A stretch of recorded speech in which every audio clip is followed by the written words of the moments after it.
Știți vorba aia? Nu știi pe care să le lași și pe care să le iei. Cam așa sunt gropile aici. Nici nu știm ce o să facem în continuare. Probabil n-avem cazare, n-avem cazare, exact, deci nu n-avem nici dormim. cazare. Dar uite cât de multă verdeață, vegetație e și aici. Mai un pic și se face tunel. Ea e ghidul nostru astăzi, ne-a luat în această călătorie. Ea cunoaște zona de aici, un ghid local. Și ne arată toate punctele pe care nu ar trebui să le ratăm. Așa, orașul arată foarte interesant. E cumva înconjurat de munte. Pădure în stânga, pădure în dreapta, pădure în față. Ce sincer trebuie să mă mișc repede că mi-e frică că vine ursul. Da, de aici se vede mult mai impresionant. Acolo o să mergem, Cristina, vezi? Nu știu ce e acolo, dar acolo vreau să mergem. Am ajuns cumva chiar când pleca vaporul, deci dacă vroiam să mergem, puteam să mergem și noi cu vaporul. Nu știu, vii aici și îți bei cafeaua liniștit cu priveliștea asta. Ce mai?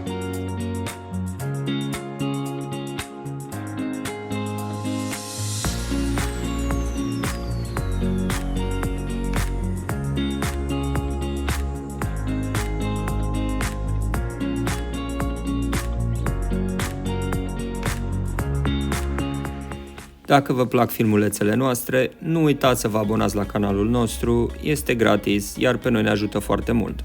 Ne îndreptăm către Ceahlău și am luat-o pe drumul de la Ditrău către Tulgheș și ne-am oprit în locul ăsta care e foarte, foarte mișto. Drumul e cumva reparații, plin de nămol, dar e foarte drăguț. Ia uitați ce am luat, Cristina. Ce mi-ai luat tu acolo? Ce flori frumoase mi-a luat Gabriel. Vreau să zic că drumul ăsta până aici, de aici pare a fi mai bun, de aici de unde ne-am oprit noi. Pare mult mai ok, dar până aici a fost destul de rău, adică întâia și a doua în anumite zone. De acum să vedem, sperăm să fie mai bun. Cam așa se prezintă acum, așa că Doamne ajută.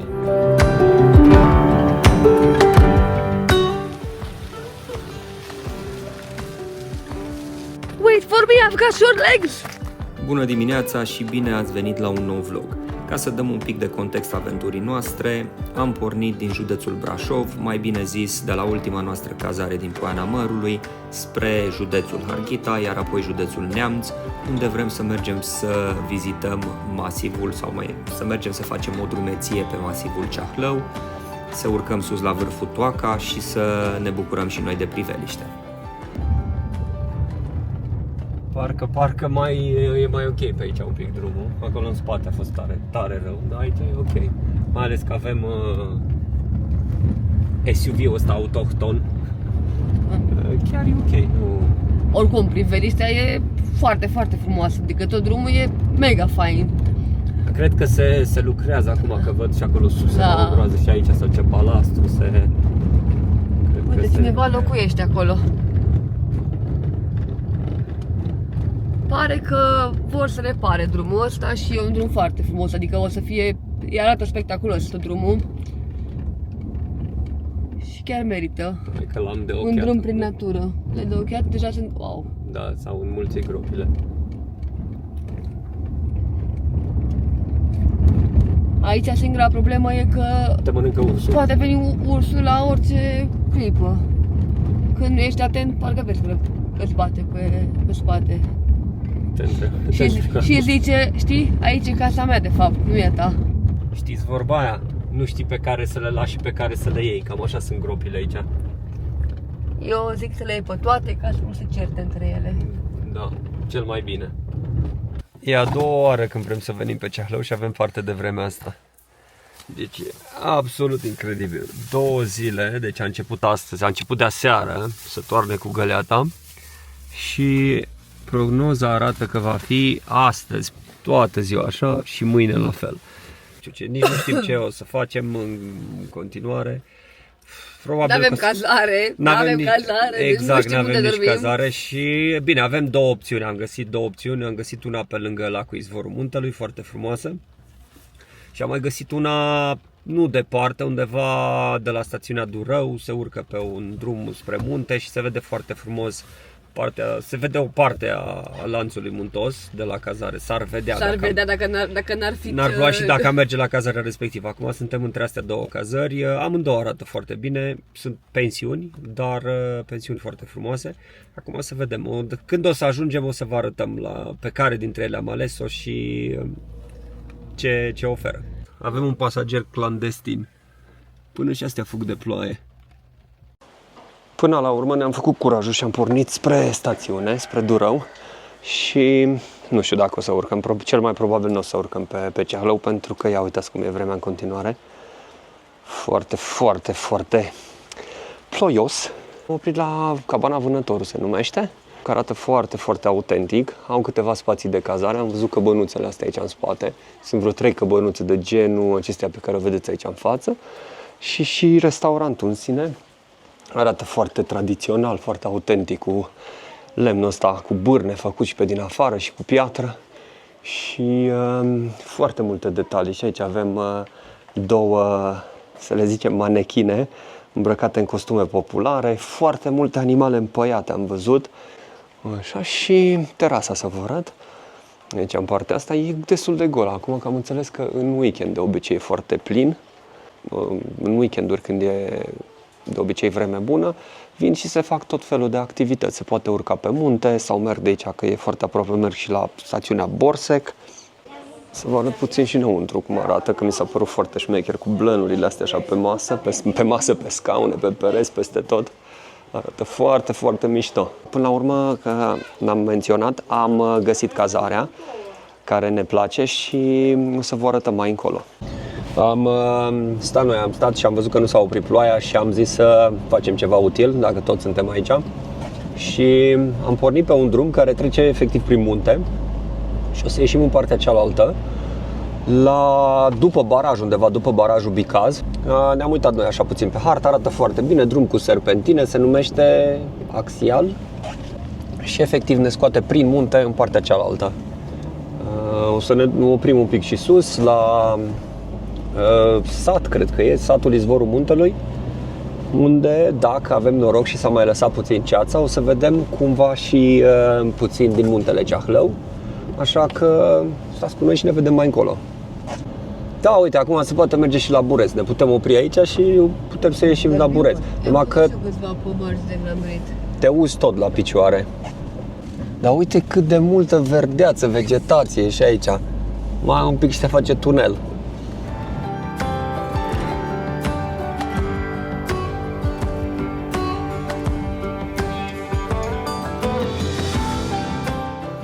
Ne-am oprit și noi la vreo 10 minute de Durău. După ce am plecat din stațiune, ne-am oprit pentru că e un fel de popoasă aici și se vede foarte frumos. Și am aici echipa în spate să vă prezint, pentru că nu v-am prezentat echipa cu care sunt plecat astăzi. În spate îl avem pe Văru, îl avem pe Adi, avem pe doamna Virginia în spate. Ea e ghidul nostru astăzi, ne-a luat în această călătorie. Ea cunoaște zona de aici, un ghid local, și ne arată toate punctele pe care nu ar trebui să le ratăm.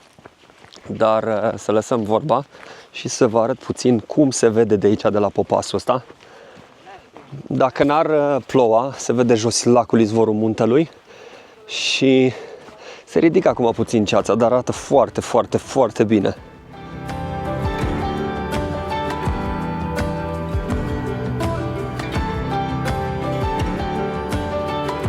Chiar acum mă gândeam că am aprins camera și cred că începe din nou ploaia. Da, ziua noastră e foarte interesantă, e din ce în ce mai interesantă. Și am trecut prin Bicaz, am trecut pe la baraj și am venit în orașul Piatra Neamț. Și am zis să vedem și noi. Am ajuns, nu știm încotro. Nu știm încotro, nu găsim, căutăm și noi un centru al lor, un centru vechi, o pietonală, ceva.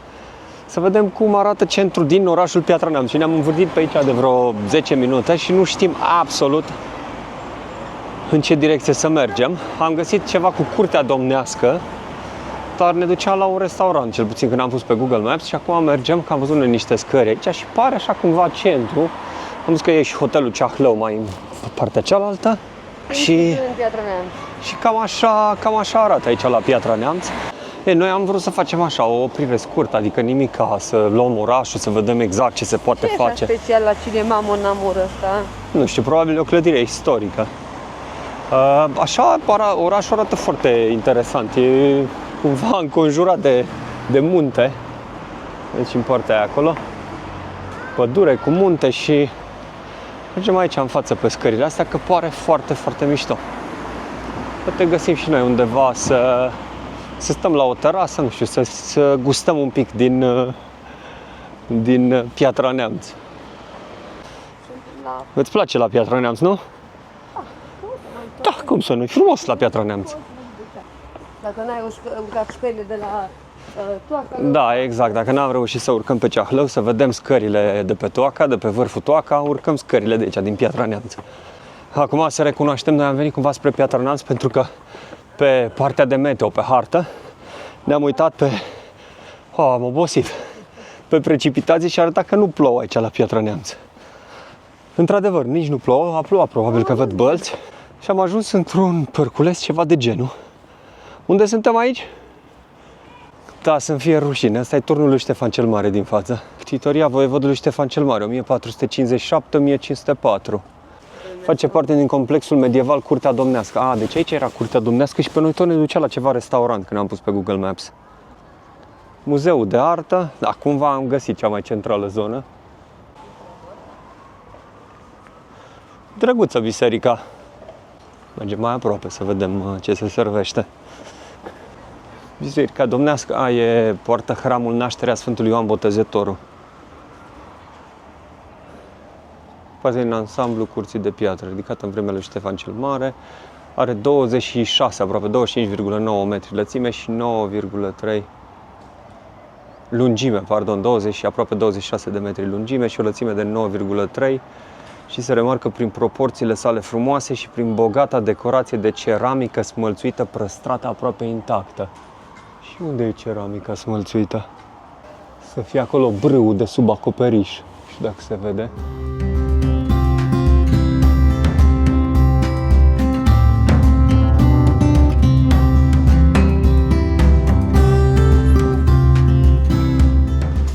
Piatra Neamț are cel mai important loc, Malibu Riviera. Da. Deci, Malibu. mai rar așa ceva. Deci aici acum e împărțită în sectoare. Da. A1, B1, C1, C2, C3, B3, lacul reconstrucției, Ștefan cel Mare. Dacă n-ai fost în Malibu, poți să vii aici. Unde era Malibu? În stânga, în A2. Acolo, între A2, da, Malibu Riviera. Da, mai văd o biserică în partea din față și aici pasajul. Pasajul ăsta de aici. Și da, probabil asta e mai un parc acolo jos. Și după câte se pare, asta e zona cea mai centrală. Sper să nu greșesc, dar da, cred că asta e. Așa se mai vede după scenă, se mai vede o casă. Nu-mi dau seama, o fi primăria, nu o fi primăria, văd un steag acolo, un drapel. Doar la Piatra Neamț se găsește pianul cu flori. Centrul, probabil că are și asta o poveste, nu e pus doar așa la întâmplare aici. Centrul pentru Cultură Carmen Saecular Neamț, nu știu. Oricum arată super tare aici sub casa asta, clădirea asta pusă. Da, clar, și clădirea asta face parte din tot complexul cu turnul și cu biserica, pentru că se vede sus acolo pe lângă geamuri, partea de jos la geamuri sau partea de sus la al doilea rând de geamuri, se vede aceeași, probabil că alea sunt ceramicile de care menționam mai devreme, nu știu, dar e frumos aici în centrul ăsta. Și e parcul ăsta aici, chiar după biserică și văd că e și o terasă, cred că probabil e un restaurant ceva, loc de joacă pentru copii. Am plecat din parc și mergem la hotelul ăsta, nu știu dacă e un hotel neapărat, pare mai mult de locuințe, dar mi-a zis cineva în parc acolo că ar fi un rooftop frumos aici, de unde s-ar vedea foarte, foarte mișto orașul. Mergem și noi să vedem Piatra Neamț de sus și apoi o luăm ușor, ușor spre cazarea noastră. Se numește Skyfall și e la etajul 12, deschis de la 10 dimineața până la 24 noaptea. Cred că e un fel de club, social club, da.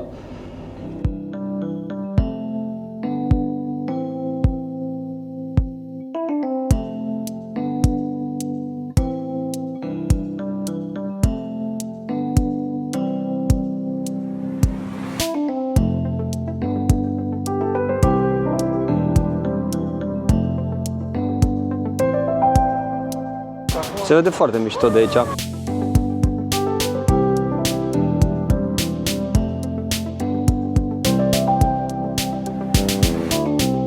Skyfall arată super ok, e mișto, ți arată orașul practic de sus. Așa îți dă ei puțin direcțiile, vezi cam ce e, unde e și îți oferă, n-aș spune 360, undeva la 180 de grade vederea. Se vede într-o parte parcul unde am fost noi, cu cetatea, cu biserica și turnul lui Ștefan cel Mare și cu zona pietonală acolo. Și în partea asta se vede bulevardul cumva spre direcția Gării, dacă nu mă înșel. Se vede foarte frumos cu un giratoriu și se vede bulevardul exact până în capăt. Chiar cred că se duce undeva spre zona de unde puteți lua telecabina, că aici e și telecabină care te duce efectiv peste oraș până undeva pe un deal în față, se numește Pietricica dealul și am hotărât să mergem spre locația noastră, că mai facem o oră până acolo și sperăm ca mâine, poate dacă se oprește ploaia, să mergem și pe Ceahlău. Așa că ține pumnii să se oprească ploaia și să facem și noi un traseu frumos de hiking.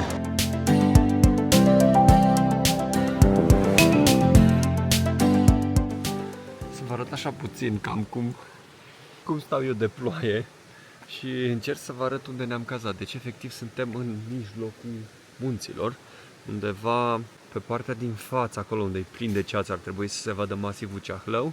Și aici, în zona asta, e cazarea noastră. Aici e o pensiune, se numește Bia Păpădia. Foarte mișto numele.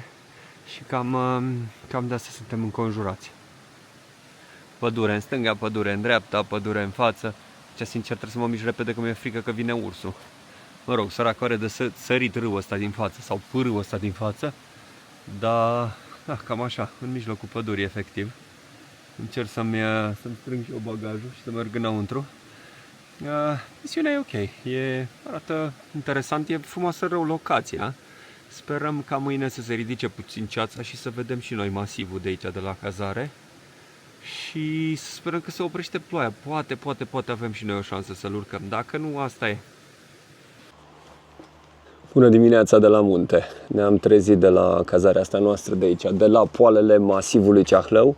Și cam așa arată vremea, deci din păcate nu o să putem urca pe munte pentru că nu se vede mare lucru și e ud tot și o să ne facem fleașcă și la picioare și probabil nu o să vedem nici mare lucru, așa că am hotărât să nu mai urcăm pe Ceahlău și să mergem mai departe în traseul nostru de a descoperi România.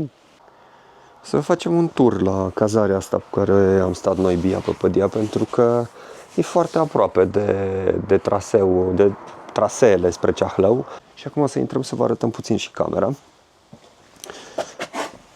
Camera destul de mare, bine, în afară de televizorul tip tabletă, care e destul de specific în pensiunile din România, tot a fost super ok. Un pat mare, generos, se vede aici. Și designul e drăguț. Să văd sus și bârnele astea, grinzile astea foarte mișto. Mi-amintesc așa puțin de puburile din Anglia. Dacă v-ați cazat vreodată în puburile în Anglia, cam așa o să găsiți genul ăsta de bârne. Foarte generoasă camera, foarte mare și baia ok. Ce nu-mi place e că au o oglindă foarte mică în baie, dar în rest e ok. E mai mult decât decent, spațiu, cabină de duș. Cam aici se încheie socoteala noastră cu Ceahlău, poate data viitoare, după cum ziceam, dar are rost să urcăm, pentru că e ud și cam asta se vede, doar ceață. Oricum, foarte frumoasă zona, deci izvorul muntelui, satul ăsta de aici, e superb. Merită trecut pe listă. Da, haideți la drum cu noi mergem mai departe. Ce faci, Cristina? Ești pregătită de următoarea aventură? Sunt. Dacă tot n-am plecat, așa că mi-am pierdut microfonul. Dacă tot n-am urcat astăzi pe Ceahlău, am zis să facem un mini road trip, să mergem să vedem barajul de la Bicaz, să mergem cât de aici, de unde stăm noi, din satul ăsta, izvorul muntelui, până la baraj, se coboară imediat, nu știu, 20 de minute maxim, ceva de genul, poate chiar mai puțin. Și apoi o să venim pe lângă lacul izvorul muntelui sau Bicaz, pentru cei din zonă de aici, că așa îl numesc ei, lacul Bicaz, deși oficial se numește lacul Izvorul Muntelui. O să mergem în jurul lacului și o să ieșim pe partea cealaltă, pe la Poiana Teiului, și o să venim încoace spre Borse, cum ar veni, să vedem și noi cum e. Eu am mai fost acum mulți ani, am mai fost odată, dar am înțeles că s-a reparat drumul și acum se merge super bine și peisajele sunt super frumoase.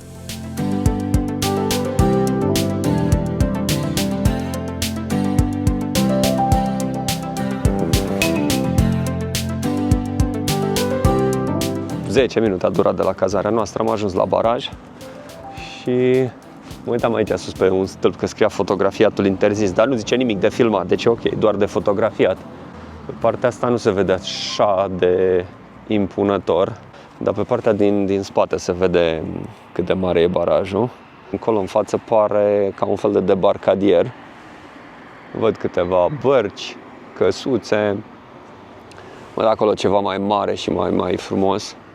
Să ne uităm și noi un pic pe hartă, că trebuie să mergem să ne bem cafea undeva. Să mergem și pe partea cealaltă.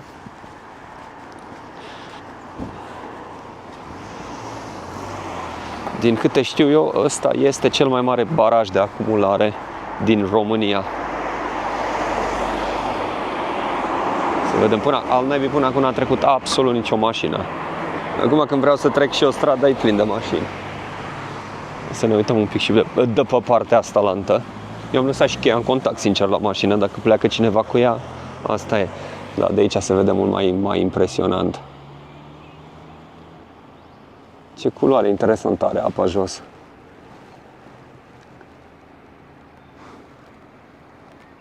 Și ce mișto se vede în față.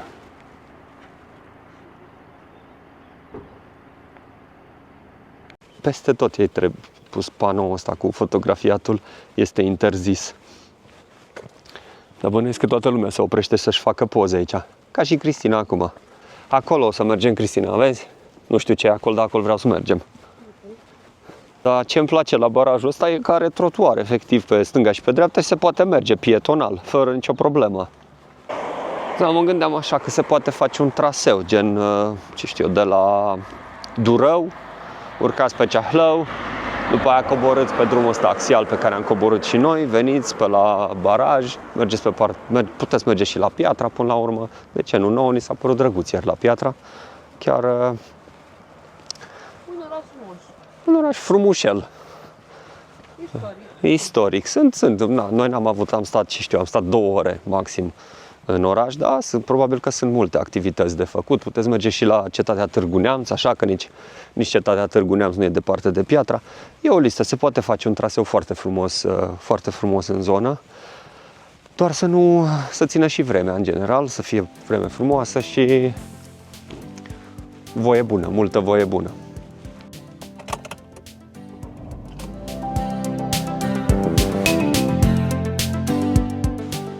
Am oprit un pic și în portul de la lac, se numește Port Bicaz.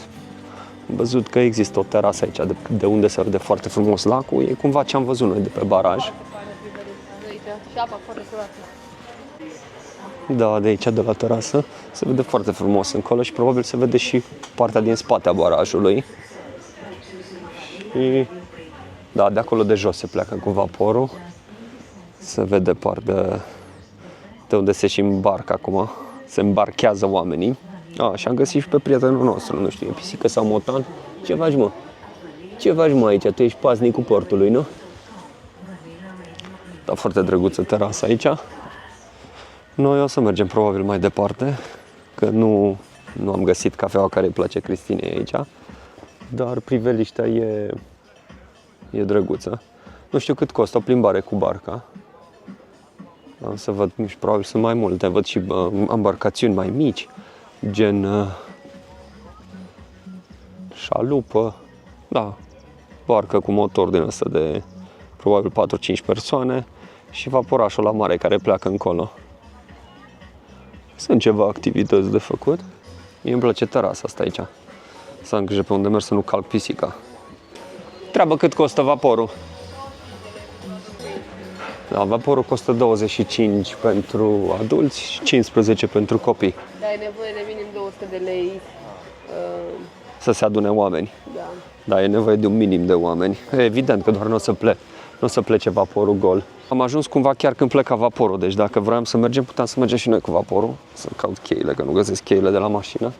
Dar noi am venit să aruncăm o privire și să mergem mai departe. Data viitoare, când urcăm pe Ceahlău, o să mergem și cu vaporul. Nu-i așa, Cristina? Trebuie să spălăm mașina. Înainte să mergem cu vaporul, trebuie să spălăm mașina, corect. Îți găsim cafea bună sau nu găsim cafea bună? Sper.